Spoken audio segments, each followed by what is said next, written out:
вие сте сепак министер, а треба да бидете министер и нели сте за сите граѓани на Република Македонија. Јас конкретно прашав за конкретниот предлог и вие како го замислувате сето тоа во ред, нека си продолжи, ќе видиме времето ќе суди. Јас пак ќе кажам, многу пати подадена рака за соработка од наша страна, но истата не е искористена и повторно се продолжува во правецот да се оди кој за жал ја носи државата онаму каде што не треба.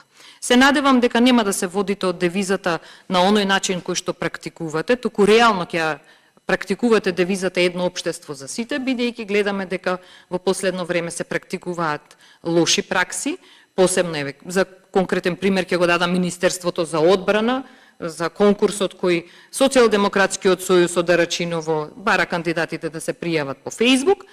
Значи, да го гледаме да биде ова вистинско едно општество за сите и кога имаме кризна состојба, да гледаме интерес на граѓаните, а не личен профит. Ви благодарам.